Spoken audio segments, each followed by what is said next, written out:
You're listening to the Sales Chameleon Podcast. Smarter sales, stronger growth, simplified. Hey there, welcome back to the Sales Chameleon Podcast where selling smarter starts. I'm your host, Heather Coggins, and today I'm going to be talking about something that might make some of you a little bit uncomfortable, and that is conflict. Yes, you heard that right. We're going to be talking about conflict, and the reason for that is because conflict gets a bad rap, especially in business. Okay, people tend to avoid it like the plague, whether it's dodging those tough conversations with prospects, tiptoeing around all those objections, or just ultimately staying silent when a team decision doesn't sit right. Okay, but the truth is, avoiding conflict actually weakens teams, it stalls deals, and it kills innovation. And so I want to go ahead and reframe conflict, not as something to fear, or more as a powerful tool for those better sales conversations, creating those stronger teams, and then smarter decision making, okay? And I'm going to do this by also breaking down how consultative selling is going to naturally model healthy, productive conflict and why mastering it can really set you apart in business. So let's go ahead and jump right in. All right, so let's start off by diving a little bit deeper into why avoiding conflict is really hurting your sales and your business. And the first point I want to talk through is, when sales teams avoid those hard conversations, they're really missing out on valuable opportunities to really learn more, be able to improve, and close more deals, okay? It's almost as if you're ignoring what the customer is trying to hand you on a silver platter for fear of having a difficult conversation. Okay, and that kind of leads me into my second point, which is fear of objections. And when you have this fear of objections, that tends to kind of correlate with these weak sales strategies. And so if your team isn't comfortable handling pushback internally, they're certainly not going to be able to handle it from customers, okay? And so that's ultimately going to impact your business in a negative way. Another reason is, when there is healthy debate within a team, that's going to lead to better decisions. However, when there's not healthy debate, that's when it's going to start hurting your sales, hurting your business. So if everyone is able to agree, all the time, that's not what we're looking for either, right? Because chances are people aren't being honest or the best ideas aren't being challenged, okay? So we want there to be that healthy debate. We don't just want yes men and yes women. We want there to be some friendly banter and some creative conversation going, right? And then finally in sales, when it comes to your customers, they appreciate honesty. And if you're just nodding along and agreeing with everything because you're too scared to say no, or you're scared of a perceived conflict that may or may not happen, they're going to smell right through that and they're not going to trust you as a real advisor. Okay, so the bottom line here is that conflict, when handled correctly, is really going to help strengthen your ability to sell and collaborate. And so let's start getting into more of that consultative selling model and how it can help create that healthy conflict in sales. And so when we look at consultative selling, it's not about saying what the customer wants to hear, okay? It's more about asking those tough questions, challenging those assumptions, and then guiding them towards the best decision based on what makes sense for them, right? And what they value.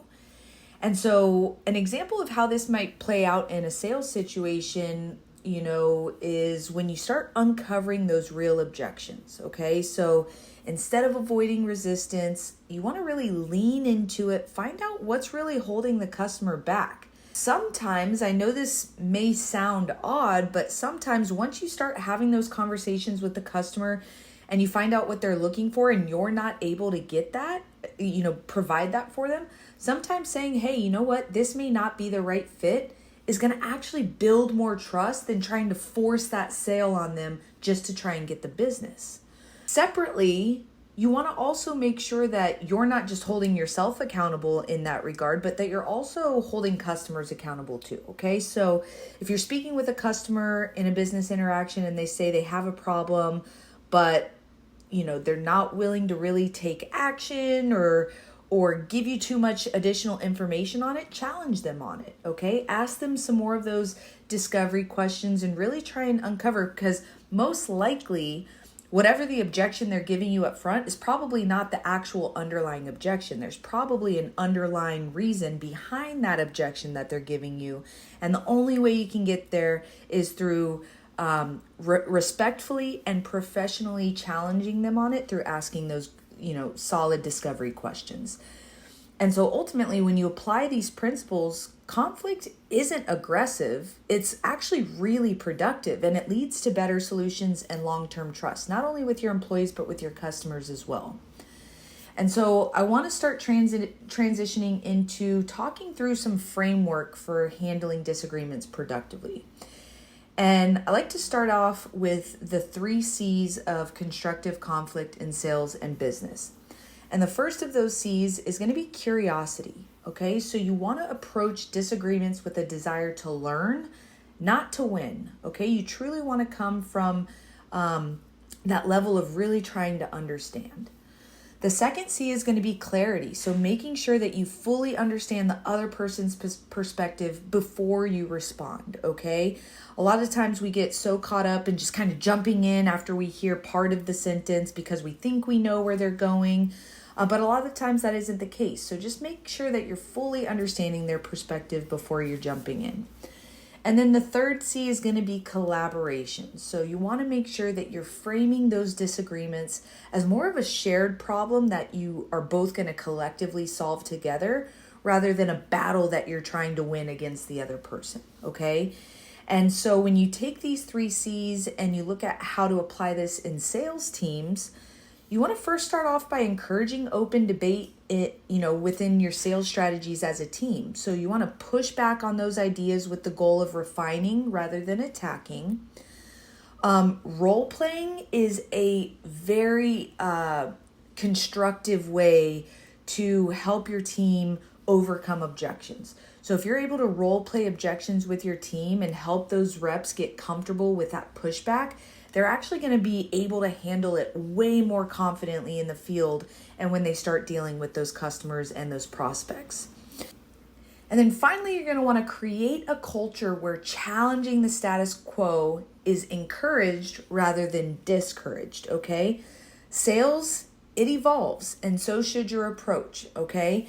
And so you want to make sure that you're constantly, paying attention to the changing market, to your customers' changing needs, and that you're not just assuming that, things are okay to stay where they're at indefinitely.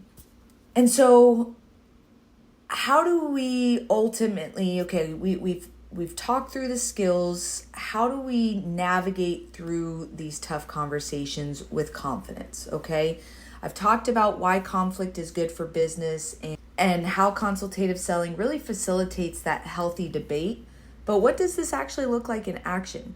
And so I'm going to actually go ahead and talk through a real world scenario that's going to highlight how navigating these tough or these difficult conversations with confidence can really turn conflict into more of a competitive advantage. And so this scenario that I like to talk through is called the sales team standoff. And so if you just imagine you're part of a sales team at a fast-growing tech company, all right, your team has been pushing an aggressive pricing strategy, discount-heavy deals to close more sales quickly, but one of your top reps, Sarah, we'll call her, raises a concern in a team meeting, all right? Sarah comes to you and says, hey, we're training customers to expect discounts and ultimately it's killing our margins. What I think we should be focusing on is value, not just dropping prices to close deals. Okay? Immediately, there's tension in the room, especially if at face value, you disagree with Sarah. Okay? But let's just say some team members agree and then others are going to argue that, hey, without those discounts, they're going to lose those deals.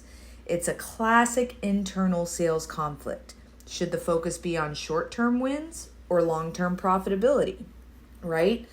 And personally, I think long-term profitability wins every single time. And so how to navigate this conflict effectively would be our 3 C's, right? Starting with curiosity over combat. So instead of shutting down that debate from Sarah, you as the sales leader really should encourage an open discussion and say, hey, you make a good point, Sarah. Let's go ahead and explore this a little bit more.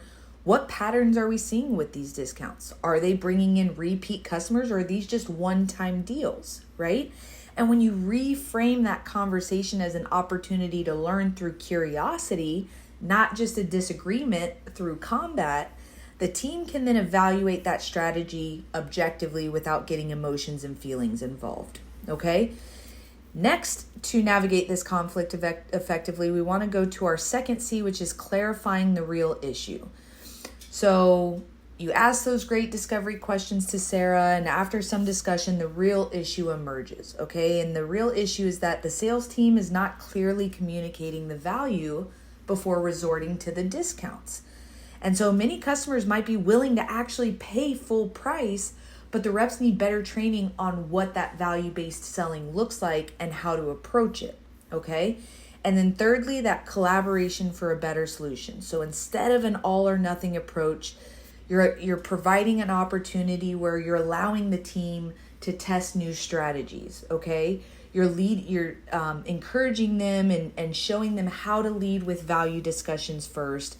And then, showing them that, hey, if for whatever reason those value discussions don't work, then you want to go ahead and only offer those discounts for strategic reasons, all right? So bulk orders, long-term contracts, things of that nature, not just to give the product away for next to nothing, all right? And so when you're able to pull all of these things together, this compromise really aligns the team and ends up creating a stronger sales approach moving forward. And you can apply the same approach to customer conversations as well, right? So this same approach also works when handling objections in sales. And so if you've got a prospect that says, you know what, your competitor is a whole bunch cheaper, don't immediately match the price. Dig deeper and find out, hey, what's most important to you? Price, long-term support, return on investment, value, right? Is what you're selling providing some sort of coverages or some sort of service that you're superior on versus the competitor, even though your price might be a little bit higher, right? So those are all things that you've got to truly understand to be able to speak to the value of your product based on how the customer sees value, and then reposition your product in that way without selling yourself short, okay? So you ultimately want to make sure that you're, as much as possible, you want to make sure that you're turning objections into opportunities, okay? If you get a pushback on price, it may be a sign that the customer just doesn't see the full value. And so your job is to really help connect the dots, okay? That is really going to do it for today's episode. I'm going to go ahead and start bringing this to a close. And as I do, I want to leave you with a key takeaway. And that is that conflict is not the enemy. It's an opportunity. And so when you handle it well, it ultimately leads to better decisions, stronger relationships, and more sales. And the key is really leaning into those tough conversations rather than avoiding them. All right? That's going to do it. If this episode resonated with you, please make sure you're giving it a like and you're sharing it with a fellow salesperson who needs to hear it and could benefit from the information. Also, be sure that you're hitting that subscribe button so that you never miss an episode. And until next time, keep selling smarter, stay versatile, and I will catch you in the next one. Thanks for listening to the Sales Chameleon Podcast.